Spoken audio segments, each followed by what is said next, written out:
device management. Donc, ce matin, je vous ai montré un peu les blocs fonctionnels. Alors, c'est pas une vue architecture technique, mais c'est une vue vraiment d'enchaînement de blocs fonctionnels dans ce tour dans LiveObjects. Donc, d'un côté, vous avez vos équipements. Donc, vos équipements, déjà, on souhaite qu'ils parlent avec LiveObjects. Pour parler avec LiveObjects, évidemment, il y a des choses à faire en amont. On ne permet pas à tout n'importe qui d'aller s'interfacer avec la plateforme. Donc là, la toute première étape, une fois que vous avez votre compte qui est disponible et qui a les bonnes options, ça va être d'enregistrer, de déclarer vos équipements et pour leur permettre d'accéder à LiveObjects. Suivant les protocoles que vous allez utiliser, puisque on l'a dit ce matin, il y a différents protocoles qui sont utilisables, différents connecteurs d'entrée dans LiveObjects, il va y avoir des choses un peu différentes à déclarer. Ce matin, ça a été montré comment est-ce qu'on intégrait un équipement LoRa. Ben voilà, pour pouvoir connecter un équipement LoRa à LiveObjects, en fait, ce qui correspond en même temps à créer une souscription au réseau LoRa Orange pour votre device, il va falloir renseigner des informations LoRa telles que le DVEI, la PPEI, la PPKey, un profil de connectivité LoRa, deux, trois choses comme ça. A contrario, pour permettre à un équipement de se connecter en MQTT, on a un principe de clé d'API qu'il va falloir créer, qui est pareil, qui est en fait un jeton d'accès à LiveObjects pour votre équipement. Pour accéder en SMS, il va falloir provisionner quel est le numéro de téléphone de l'équipement, le MSISN de l'équipement qui va être utilisé pour parler avec LiveObjects, et quel va être le short number, le numéro court de serveur SMS, qui sera utilisé pour recevoir les SMS. Donc voilà. Cette phase de déclaration, elle va varier un peu en fonction des protocoles, mais c'est un même modèle. À partir du moment où vous aurez fait cette phase d'enregistrement, votre équipement va apparaître dans l'inventaire avec ses informations de connectivité, et là vous allez pouvoir véritablement l'utiliser. Et donc, comme je disais ce matin, il y a deux grands sujets autour de ce que vous pouvez faire avec votre équipement. D'un côté, il y a le volet avec toutes les fonctions qui touchent à sa gestion technique, s'assurer que l'équipement, s'assurer que tout se passe bien du point de vue de cet équipement, qu'il est dans l'état que vous voulez, et quelque part faire l'admin un peu de votre flotte d'équipements. Donc c'est ce qu'on appelle le device management. Donc on va parler de ça en tout premier. Et l'autre grand volet, évidemment, c'est plutôt ce qui va tourner autour de la data, où là vous allez plutôt exploiter ce que remonte votre équipement. Donc pour parler concrètement, le device management, donc la gestion technique, ça va intéresser, ça va être des fonctions qui vont être techniques. Donc ça va demander une connaissance du fait qu'il y a un équipement qui utilise tel type de protocole. Ça va demander, ça va être fait par vous quelque part, l'intégrateur ou le gestionnaire de flotte, et non pas par le client final qui lui s'intéresse à connecter des chaudières, des camions frigorifiques, des grues connectées, etc. Voilà. Donc les grands principes. Donc, je vais présenter un peu les quelques principes qu'on a autour du device management dans LiveObjects. Donc déjà, pour commencer, un device ou un équipement, c'est vraiment la clé. Donc pour nous, un device, c'est en général quelque chose de physique que vous pouvez tenir dans la main, qui va avoir un numéro de série, qui va avoir une ou plusieurs interfaces réseau. D'accord ? Donc ça va être un des modules que peut-être certains d'entre vous conçoivent. Ça va être ce qui a été montré ce matin, par exemple, l'équivalent du kit LoRa, voilà, un équipement Arduino avec une interface LoRa, ou quelque chose à base de microcontrôleur, ou quelque chose de, je sais pas, un Raspberry Pi, ou un vrai boîtier, un dongle OBD qui vient se brancher sur une voiture. Enfin, voilà. C'est ça le device pour nous.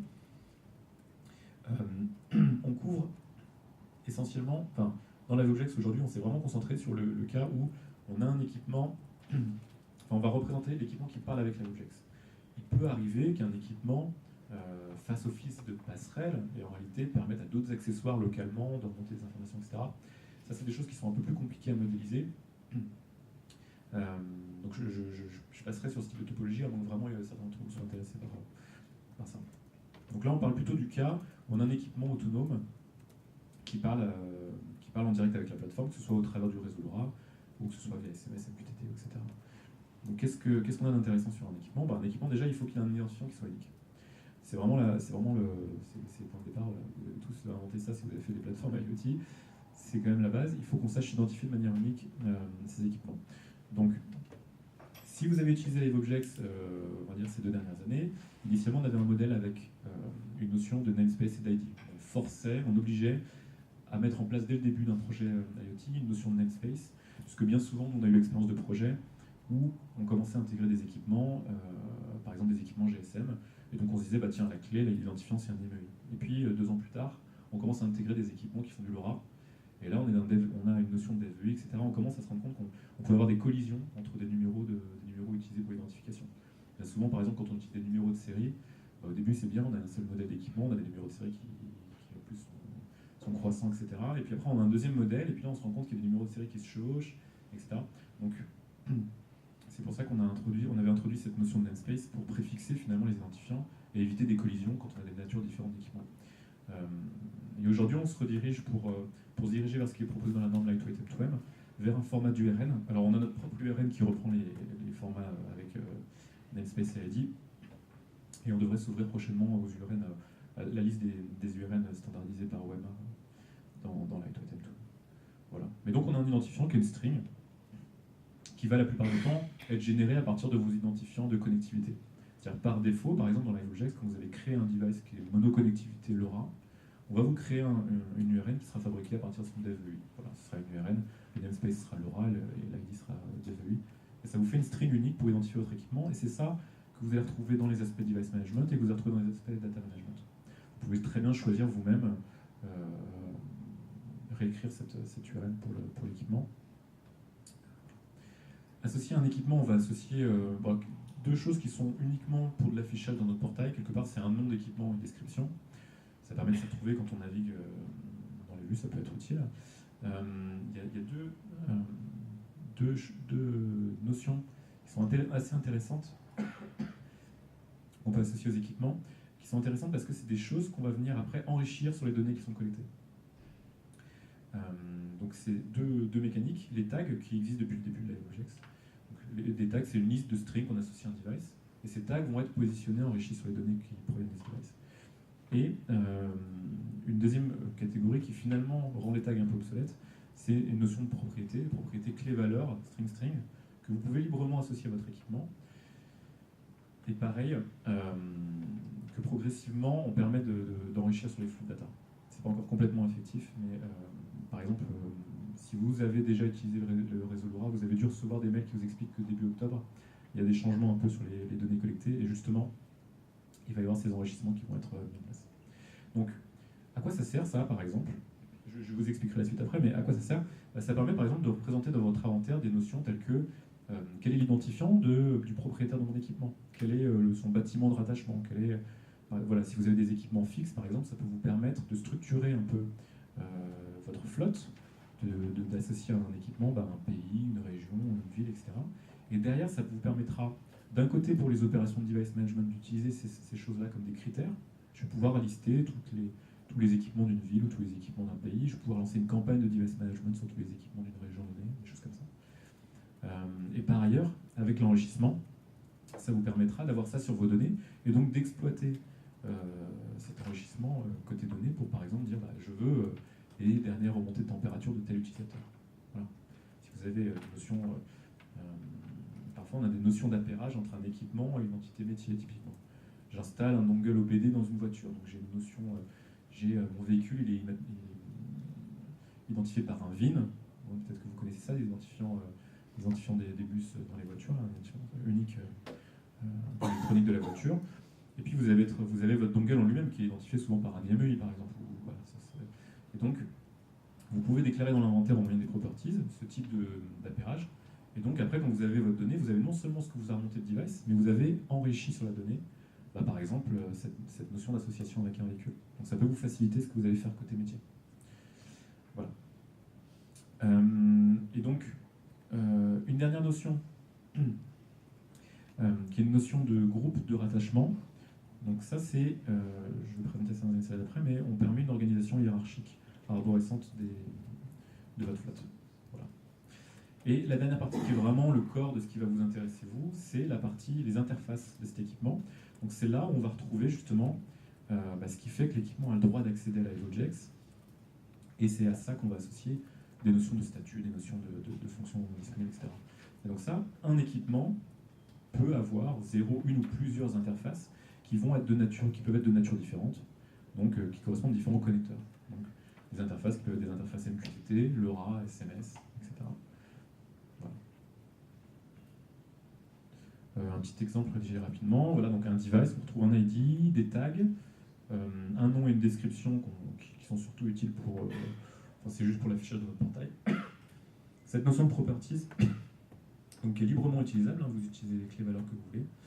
Donc si vous voulez mettre, je sais pas, un fabricant, un modèle, voilà, là, qu'est-ce que j'ai mis, un identifiant de bâtiment, etc. Des choses qui sont utiles pour vous pour exploiter la donnée. Et cette notion de groupe qui vous permet d'organiser votre flotte sous forme d'une arborescence. Et puis derrière les interfaces, donc là j'ai pas montré le détail de ce qu'il y avait dans une interface. Donc une interface, c'est bien, souvent on parle de connectivité en français, hein, c'est un mode d'accès de votre device à la plateforme. Donc peut-être que c'est, dans beaucoup de cas quand même, on a des devices qui sont mono-interface, typiquement voilà LoRa, l'équipement fait que du LoRa, on fait que du QTT, etc. On a malgré tout de temps en temps des équipements qui font et du SMS et de l'IP, QTT, ce genre de choses. Par exemple, typiquement, vous avez déjà dû rencontrer des cas où on utilise du wake-up SMS.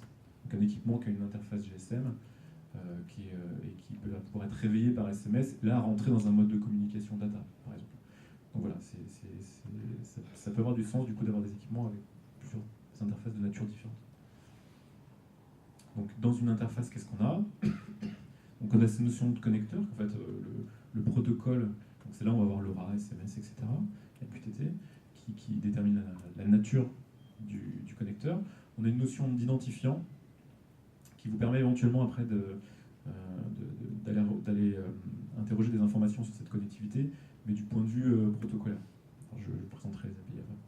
Il y a une notion d'activation, est-ce qu'il est activé ou pas? Si je désactive une interface LoRa sur un device, il ne pourra plus faire de join sur ce réseau, par exemple. En fait, il sera désinscrit complètement du réseau. Donc ça peut vous permettre d'avoir dans votre inventaire des équipements qui sont toujours présents, enfin il y a toutes leurs données, mais ils sont désactivés, donc ils ne vous coûtent pas. Voilà, ils ne pourront pas accéder au réseau. Ça correspond à du blacklisting, sur les interfaces IP, par exemple. Si vous désactivez l'interface MQTT d'un device, il sera refusé à la connexion à la plateforme. Et après, il y a deux objets dans une interface. On a la partie de définition qui va dépendre du type de connectivité. Donc c'est là, par exemple, où en LoRa, vous avez le DFEI, la PPKey, la PPEI, etc. Donc c'est vraiment ce que vous déclarez à vos provisioning. Et après, il y a une partie activité qui, là aussi, dépend du protocole qui est utilisé, qui vous donne finalement, qui vous décrit l'état actuel de votre connectivité. Voilà. Et puis enfin, il y a une notion de statut qui est juste une string qui va vous donner une information de plus haut niveau sur l'état de la connectivité. Est-ce qu'elle est actuellement online, offline? Est-ce qu'elle est enregistrée ou est-ce qu'elle est dans un état d'erreur? Donc là, qu'est-ce qu'il y a comme exemple? Donc là, voilà, c'est un device qui a une interface qui est une interface SMS. Et là, on a une description plus complète de cette interface SMS. Donc, en fait, sur l'API device, vous avez quelque chose de plus restreint comme information sur l'interface. Et il y a une autre API où vous pouvez interroger vraiment toute l'information qui correspond à cette interface. Vous aurez quelque chose de plus complet. Donc là, par exemple, voilà, dans l'activité des connectivités SMS, il y a une information sur la dernière remontée. Quelle est la date de la dernière remontée? Quel était le numéro de téléphone de la dernière remontée? Dans la définition d'une connectivité SMS, il y a uniquement un MSISDN. Il y a aussi un server phone number, il me semble. Donc c'est pas un exemple qui est complet. Là, j'ai un exemple avec avec une interface LoRa. Donc imaginez que ça, c'est dans un device, en fait, dans l'objet device. Donc vous voyez,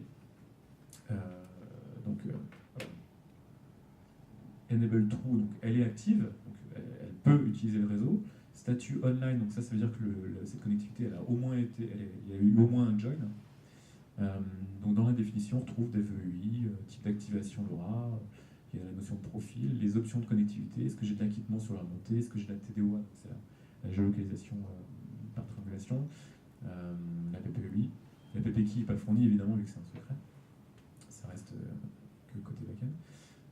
Et dans l'activité, j'ai le dernier frame counter, uplink, downlink, le dernier niveau de signal et la dernière date d'activation de cette connectivité. Voilà un peu comment on a organisé les choses. Cette notion de statut, du coup, il y a 4 grands états. Un état registered qui correspond aux équipements qui ont été provisionnés mais qui n'ont jamais encore communiqué avec la plateforme. Après, il y a 2 états online, offline Online, ça veut dire que l'équipement est supposé, il est actif du point de vue de la plateforme, et offline, à contrario, il est inactif. Alors, ça revêt des natures un peu différentes, évidemment. LoRa, il n'y a pas de véritable notion de mon device est connecté, puisqu'en fait, l'équipement fait du broadcast, et peut-être qu'il réinitialise sa session avec des jeunes qu'une fois par mois, quoi. Donc, on va considérer qu'il est online. Le online LoRa ne veut pas dire exactement la même chose que le online MQTT. Online MQTT, c'est vraiment je suis connecté, j'ai une session TCP qui est ouverte, un keep alive qui est toujours valide. Le online LoRa a une nature un peu différente. Mais bon, tout ça donne quand même une information sur la connectivité de haut niveau. Et connectivité erreur, c'est quand vraiment on a des choses qui nous remontent, des connecteurs qui nous disent ok, j'ai vu un device arriver, je sais qui c'est, mais il y a quelque chose qui ne va pas. Il a remonté des trames qui sont mal faites, il y a des erreurs au cours du join, des choses comme ça. Voilà. La notion de groupe, donc pour faciliter la gestion de la flotte, il y a cette notion d'arborescence qu'on retrouve dans le portail LiveObjects, qui est jamais, alors oui je ne l'ai pas dit, mais c'est très important. Notre démarche de développement sur LiveObjects, c'est que toutes les features qui sont rajoutées, les nouvelles fonctions du produit sont d'abord disponibles sous forme d'API. C'est pour ça qu'il y a beaucoup plus de choses d'ailleurs qui sont disponibles sous forme d'API. Et après, dans un deuxième temps, on intègre ça dans le portail LiveObjects. Avec, voilà. Donc en fait, ce que vous avez dans le portail n'est jamais qu'un subset de ce qui est disponible sur les API. Alors ça peut vous permettre, d'ailleurs ça peut être intéressant, vous pouvez observer, vous savez, vous ouvrez la console de développeur dans Firefox ou que sais-je, et vous voyez les appels qui sont faits, ça vous donne des indications sur les API que vous pouvez utiliser.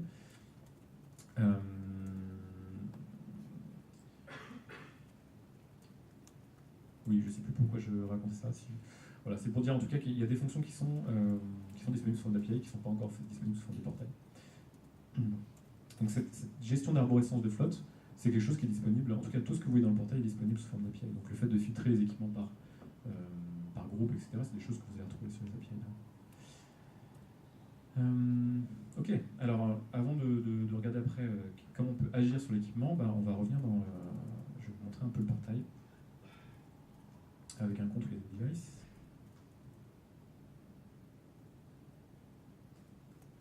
Tac. Donc je me connecte. Alors qu'est-ce que j'ai sur cet équipement? Donc la page sur laquelle vous arrivez quand vous vous connectez vous donne un peu une synthèse de ce qu'il y a dans votre compte. Donc vous voyez que là c'est un compte où j'ai des équipements de nature différente. J'ai 19 équipements LoRa, 3 équipements MQTT, 5 équipements SMS. En fait, ça correspond, ils sont catégorisés en fonction de leur interface. Là, j'ai que des équipements mono-interface. C'est qui est un peu simple. Voilà, j'ai un aperçu un peu de l'utilisation de mes quotas, parce que tous les comptes, toutes les fonctions de LiveObjects sont sujettes à quotas. Le nombre d'équipements que vous pouvez déclarer, le nombre de... on verra plus tard de fils de messages que vous pouvez utiliser, etc. Le nombre d'utilisateurs de clés que vous allez pouvoir déclarer. J'ai un peu de synthèse de l'activité globale sur mon compte, voilà, le nombre de trames montantes, descendantes qui ont été collectées. Donc, voilà, la même chose par connectivité. Donc ça, c'est vraiment une vue assez générale.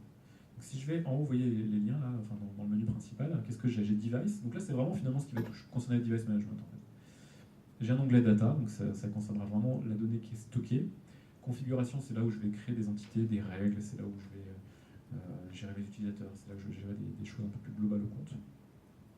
Les simulations, il y a des formulaires qui permettent de faire de l'injection dans LiveObjects qui, honnêtement, c'est une page qui est vraiment en refonte, donc on ne va pas en parler aujourd'hui. Donc Device, ça va être ce qui va nous intéresser tout de suite. Alors qu'est-ce que je retrouve? Là, j'ai un compte où j'ai déjà des équipements, donc tout de suite, je vois, j'ai une liste d'équipements. Vous voyez à gauche, là, ça, c'est mon arborescence de groupe, en fait. Alors, bon, c'est mon groupe à moi, alors voilà, j'ai que deux équipements dans le groupe, mais c'est là où vous pouvez... Alors, oui, il n'y a pas un très très bon contraste sur l'affichage, mais vous allez pouvoir créer votre arborescence comme ça, assez librement, et ranger vos équipements, les déplacer de groupe en groupe. Donc, ce sera la base certainement d'un affinage du modèle de droit utilisateur à l'avenir. Voilà. Mais pour l'instant, c'est déjà une certaine utilité pour aider au parcours et à retomber sur le bon équipement. En plus du filtrage par groupe, je peux rajouter quelques conditions pour filtrer un peu plus ma liste sur la valeur d'une propriété, sur la présence d'un tag ou sur ce genre de choses. Donc, sur l'inventaire, derrière ça fait appel à l'API REST de LiveObjects. LabelJex. Sur les vues device, sur lesquels il y a beaucoup de paramétrage de filtrage. Voilà.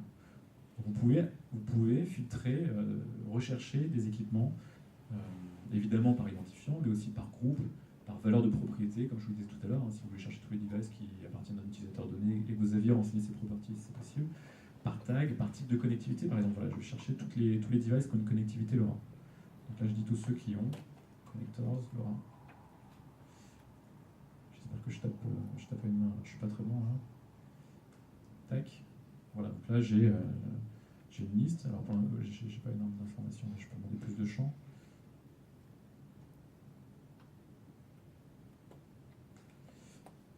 Donc voilà, là j'ai que des équipements LoRa qui me sont retournés avec les détails de leur interface.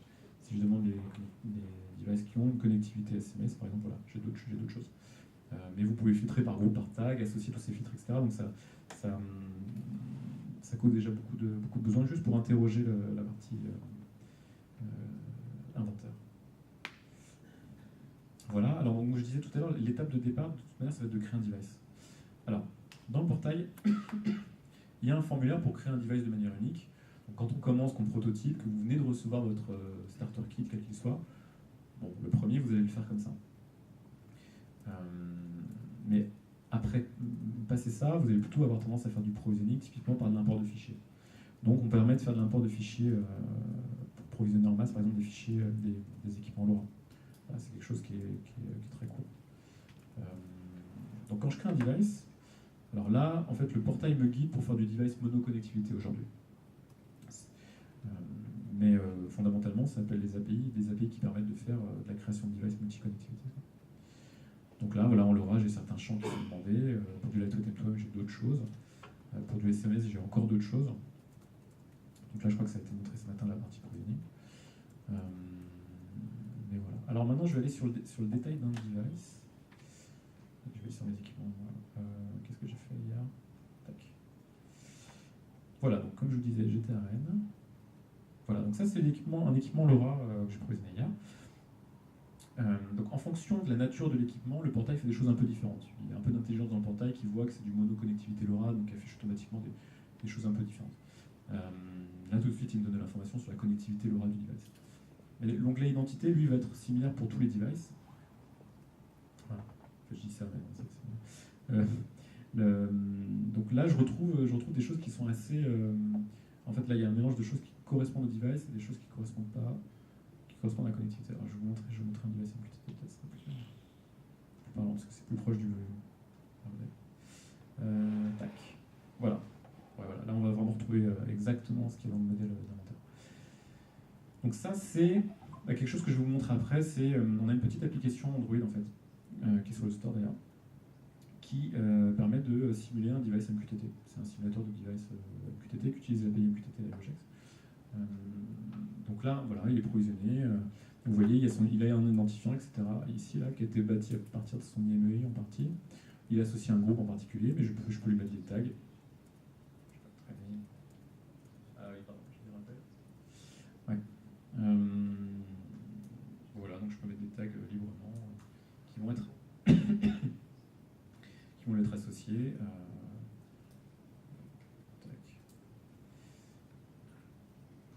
Vous voyez là, c'est les notions que je vous présentais de tags, de properties, etc. C'est exactement les notions qu'il y a dans l'API. C'est jamais qu'une vue sur ce qui est disponible. Il a une connectivité MQTT qui est actuellement offline. Voilà.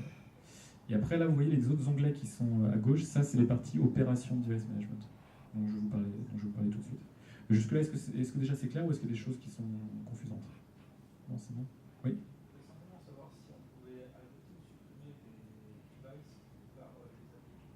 Oui, ah oui, pardon. Alors, c'est un peu la base. Alors, donc, déjà, juste pour vous présenter ça, je ne sais pas si c'est un outil que vous connaissez, c'est Postman. Souvent, c'est quelque chose qui est assez utilisé pour tester des API REST. On expose. Je fais une petite digression, mais c'est utile. Tout à l'heure, je vous ai montré le lien vers la documentation. Donc là, quand vous cliquez, vous avez différents supports de documentation. Il y a un lien Swagger API.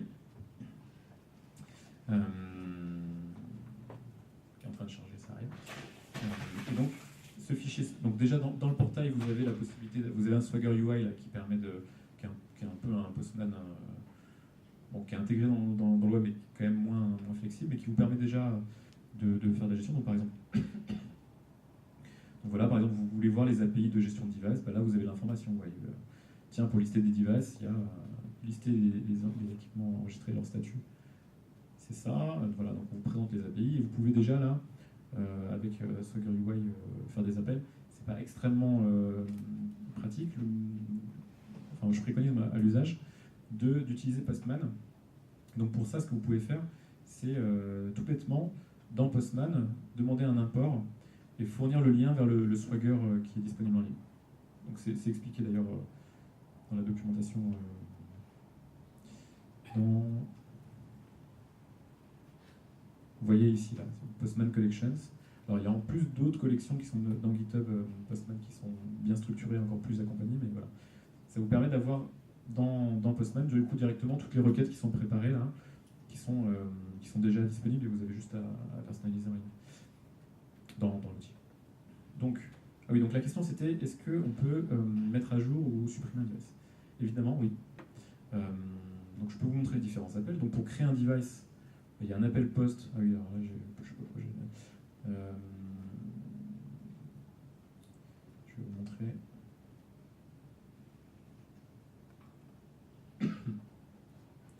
Device management, voilà. Non, device, l'inventaire de device. Donc là, donc ça c'est la documentation développeur, je vous disais, développeur guide, c'est vraiment la partie la plus complète. Donc on vous explique par exemple l'histoire des device ID et l'histoire des URN, les différents champs qu'il y a sur un device, etc. Donc enregistrer un device, bah, c'est un post que vous allez faire sur l'API des devices. Et le contenu, bah, donc c'est ce que je vous ai décrit sur un device. Alors là, on ne présente pas encore d'interface. Mais après, il doit y avoir des exemples, si c'est bien fait, des exemples avec des connectivités, voilà, avec des connectivités données. Donc par exemple, ajouter une connectivité SMS à un device, par exemple. Donc un device, vous pouvez l'updater. Vous pouvez l'updater, vous faites un put là sur le device et son ID, vous allez pouvoir changer ses propriétés, ses tags, le déplacer comme vous allez pouvoir aussi lui ajouter ou retirer des interfaces. Donc il y a une API pour ça, pour ajouter des interfaces. Ajouter une interface SMS, LoRa, etc. Vous pouvez aussi, à la création du device, déjà, vous pouvez indiquer ces interfaces et elles vont être créées en un seul appel. Et vous pouvez évidemment, oui, supprimer un device. Alors tout bêtement, la suppression de device, c'est un delete sur l'API de device. Et derrière ça, ça va aller supprimer toutes ces interfaces. Donc si vous supprimez un device qui a une interface LoRa, en fait, on va retirer l'interface LoRa, elle n'existera plus du tout du point de vue du réseau. Mais vous pouvez aussi, étant donné que c'est vraiment deux entités différentes, le device et son interface, vous pouvez déplacer une interface d'un device à un autre, par exemple. Il peut y avoir des cas comme ça où c'est intéressant de faire ça. Si par exemple vous réutilisez une board LoRa d'un device à un autre et que vous voulez conserver des historiques. Voilà, peut-être que vous remplacez, voilà, vous avez cassé quelque chose sur un device, vous venez remplacer son chip LoRa et peut-être qu'il va changer de DVI, et pour autant vous voulez garder un même historique de device, considérer que c'est une même entité, c'est quelque chose que vous pouvez faire.